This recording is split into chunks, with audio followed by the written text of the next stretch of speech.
My channel निधि बसीन mathematics classes. Last lecture में मैं आपसे बात कर रही थी कि लीनियर पॉलिनोमियल को ग्राफ पेपर पे कैसे रिप्रेजेंट करते हैं और उसका ज्योमेट्रिकल मीनिंग क्या है। आज मैं उसकी एक्सटेंशन ही ले रही हूँ। इस लेक्चर में हम कवर करेंगे कि standard form of linear polynomial. Last lecture में मैंने आपको बताया था कि प्लॉटिंग के हमारे पास दो और मेथड्स हैं, वो है एक इंटरसेप्ट फॉर्म और एक है y equal to ax plus b where a is not equal to 0। और इस लेक्चर में मैं बात करूंगी कि जीरो ऑफ लीनियर पॉलिनोमियल को ग्राफ पेपर पे कैसे रिप्रेजेंट करते हैं, उसका क्या ज्योमेट्रिकल मीनिंग है। So let's get started. अब जो सबसे पहले मेथड मैं लेने जा रही हूँ वो है स्टैंडर्ड फॉर्म और उसे एक और नाम है इंटरसेप्ट फॉर्म। अब मैंने आपको लास्ट लेक्चर में बताया था इंटरसेप्ट क्या होता है कार्टेशियन कोऑर्डिनेट्स में। ऑरिजिन से एक्स एक्सिस पे जो भी कोई पॉइंट है उसका डिस्टेंस अगर मैं ऑरिजिन से नापूंगी तो उसका वो मुझे एक्स इंटरसेप्ट बताएगा। अगर मेरी ये स्ट्रेट लाइन है तो ये वाले पॉइंट का डिस्टेंस अगर मैं ऑरिजिन से नापती हूँ वो मेरा एक्स इंटरसेप्ट है। और अगर ये मेरी लाइन है तो ये ऑरिजिन से ये वाले पॉइंट तक का डिस्टेंस जो है वो वाई इंटरसेप्ट है। अब अगर मुझे कोई ये दो इंटरसेप्ट बता दे तो मैं क्या ड्रॉ कर सकती हूँ लाइन? बिल्कुल कर सकती हूँ, क्योंकि या तो मुझे दो पॉइंट्स पता होने चाहिए या मुझे दो इंटरसेप्ट्स पता होने चाहिए। अब मेरे पास कोई लीनियर पॉलिनोमियल है तो उसमें से मैं इंटरसेप्ट्स कैसे फाइंड आउट कर सकती हूँ। सपोज मेरे पास एक लीनियर पॉलिनोमियल है y is equal to x minus 5। अब आपको इक्वेशन वो ऐसे भी दे सकता है कि fx is equal to x minus 5। fx क्या है? fx का मतलब है कि ये जो पॉलिनोमियल है ये डिपेंडेंट है x की वैल्यू पे, तो जो भी x की वैल्यू होगी उसके अकॉर्डिंग ये पॉलिनोमियल चेंज करता जाएगा।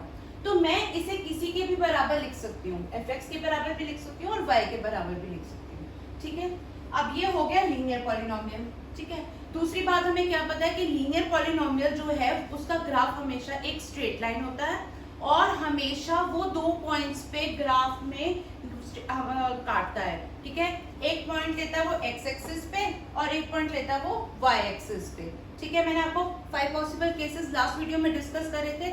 उन सब में मैंने आपको बताया था कि एक ही एक्सिस पे पॉइंट होगा और एक ही पॉइंट वाई एक्सिस पे होगा और लाइन के लिए हमें दो ही पॉइंट्स चाहिए होते हैं और वो दोनों पॉइंट से लाइन पास कर जाएगी।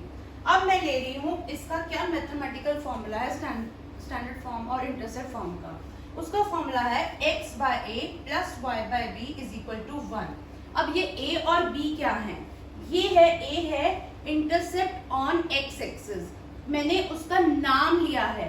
ठीक है, x की वैल्यू और y की वैल्यू की जगह मैंने लिया है a और b। यहाँ पर a है इंटरसेप्ट ऑन x एक्सिस और b है intercept on y axis is equal to 1।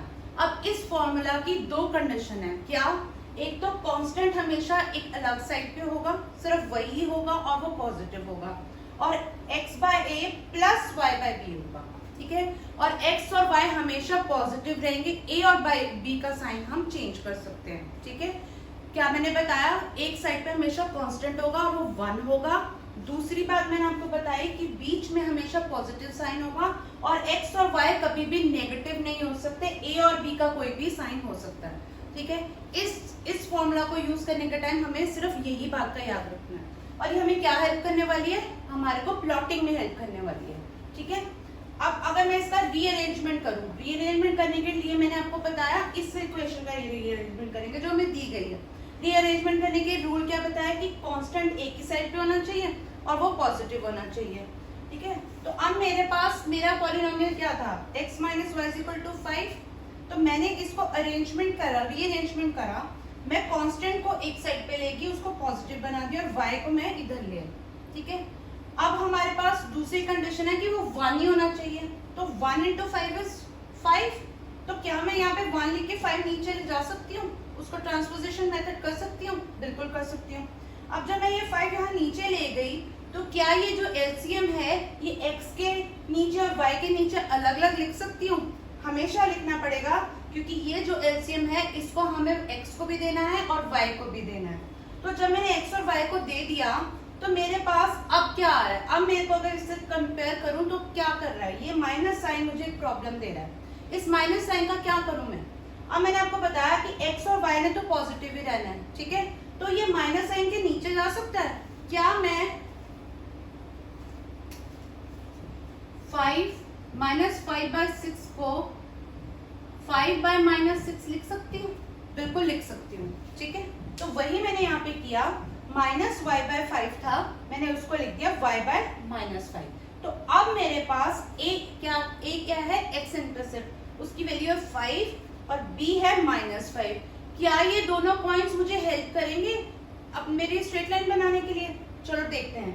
a है 5, मतलब मेरा यहाँ पर 5 आ रहा है, ठीक है, x इंटरसेप्ट इज 5, ये पॉइंट आ गया, और y क्या है, -5, तो मतलब नेगेटिव में जाना पहले तो मुझे, -1, -2, -3, -4, -5, तो ये पॉइंट आ गया।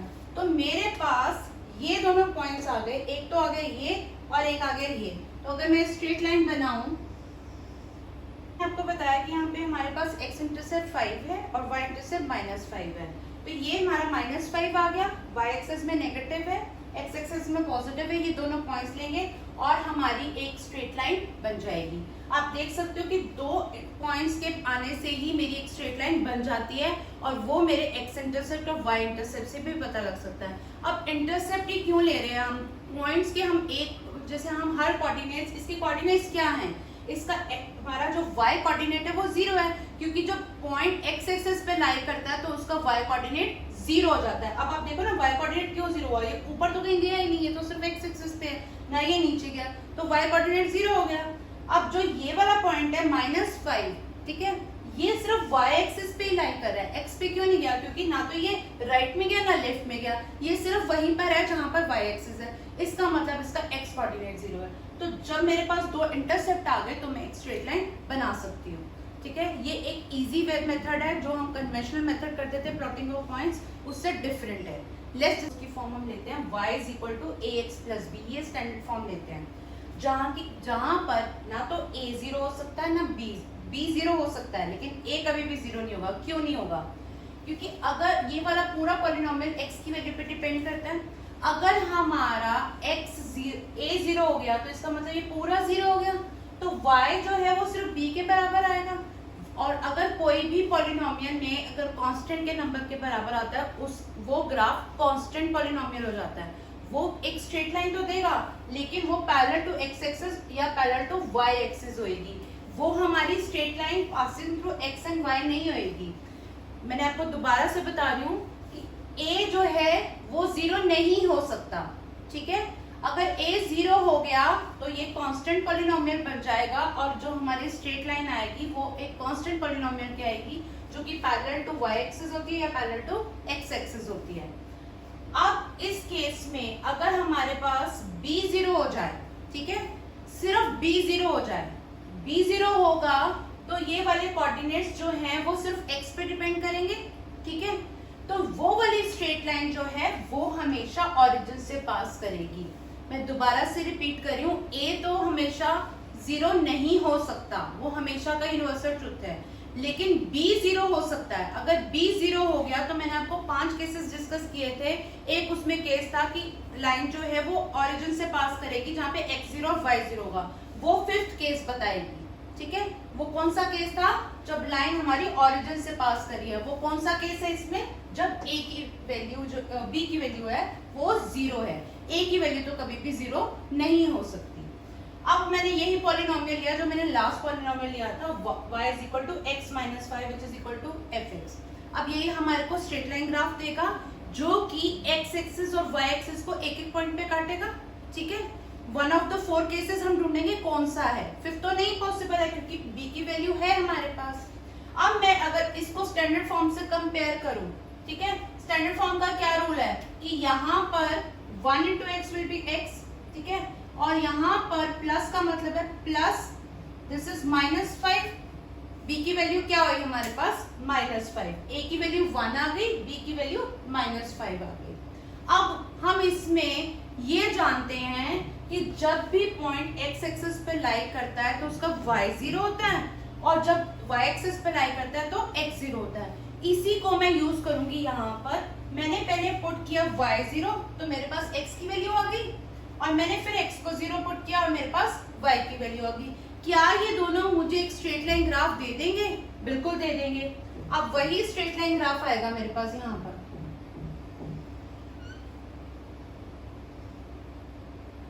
ठीक है, यही स्ट्रेट लाइन लाइन ग्राफ आ गया मेरे पास, ठीक है। 5 एक्स एक्सिस और माइनस y जो है -5 on in the downward direction. अब इस स्टैंडर्ड फॉर्म में, ठीक है, अगर मैं यही यूज करूं x0 और y0, तो मेरे पास x कोऑर्डिनेट हमेशा क्या आएगा, मुझे पूरा सब कुछ करना ही नहीं पड़ेगा, मैं सीधा x में -b/a का फॉर्मूला लगाऊं और y, तो मेरे पास x आ जाएगा। और अगर मैं यहाँ पर सब्स्टिट्यूट कर रही हूँ x की वैल्यू 0 तो y आ रहा है b, तो मुझे ये सब कुछ करने की जरूरत ही नहीं, मुझे सिर्फ याद करना है कि जब भी मेरे पास ये वाली स्टैंडर्ड फॉर्म है पॉलिनोमियल की और a की वैल्यू मेरे पास है और b की वैल्यू मैं यहाँ से निकाल सकती हूँ, तो मुझे x कोऑर्डिनेट निकालने के लिए हमेशा इसको इसमें वैल्यू पुट करनी है और y को b के इक्वल पुट कर देना है, तो मेरे पास x कोऑर्डिनेट और y कोऑर्डिनेट दोनों आ जाएंगे, ठीक है। अब ये हमारे पास कौन सा केस बना, ये हमारे पास वो केस बना जिसमें x पॉजिटिव और y नेगेटिव है, ठीक है। लेकिन मैंने आपको एक और केस बताया कि अगर b 0 हो जाए तो ये ही स्ट्रेट लाइन ऊपर जाकर यहाँ पे ओरिजिन से पास कर जाएगी, ठीक है। इस चीज को याद रखना है। अब मैं आपको इसी ग्राफ में एक लास्ट चीज एक्सप्लेन करने जा रही हूँ जो हमने करनी थी, वो है zero of a polynomial. Graph को पढ़कर हम कैसे बता सकते हैं कि इसका जीरो क्या है। अब जो भी हमारे पास लीनियर पॉलिनोमियल होता है, इसकी डिग्री क्या होती है, डिग्री मतलब x की वैल्यू, x की पावर क्या है 1, तो ये x कोऑर्डिनेट जो x एक्सिस है उसको एक ही पॉइंट पे काटेगी और जिस भी पॉइंट पे काटेगी वो मेरा पॉइंट, जो भी मेरा पॉइंट आएगा x का -b/a, वो ही मेरा सिंगल जीरो होगा, ठीक है। लीनियर पॉलिनोमियल में 1 सिंगल जीरो क्यों होता है, क्योंकि उसकी डिग्री 1 होती है और वो x कोऑर्डिनेट जो x एक्सिस है उसको एक ही पॉइंट पे काटता है। स्ट्रेट लाइन जब भी बनाएंगे तो एक ही तरीका है, वो है x एक्सिस से पास करने का, कि वो एक पॉइंट से पास करेगी, वही पॉइंट हमारा जीरो ऑफ दैट पॉलिनोमियल हो जाएगा। और उसकी वैल्यू निकालने के लिए हम क्या कर सकते हैं, x = -b/a। अगर हमसे कोई क्वेश्चन पूछता है, उसने मुझे ये क्वेश्चन दिया और बताओ कि इसका जीरो कितने हैं, तो लीनियर पॉलिनोमियल क्योंकि वो स्ट्रेट लाइन ग्राफ होता है उसका हमेशा एक ही सिंगल जीरो होगा, उसकी जो भी हमारा सिंगल जीरो आएगा उसकी मल्टीप्लिसिटी भी 1 होती है। तो इस लेक्चर में मैंने आपको एक्सप्लेन किया कि जो भी लीनियर पॉलिनोमियल है उसके कैसे 2 और मेथड्स हैं हमारे को प्लॉटिंग के लिए, और ग्राफ पढ़कर हम जीरो कैसे बता सकते हैं। आई होप ये लेक्चर तुम्हारे को हेल्प करेगा, तुम्हारे पढ़ाई को और भी आसान बनाएगा। Stay tuned with me, follow for more videos. Thank you.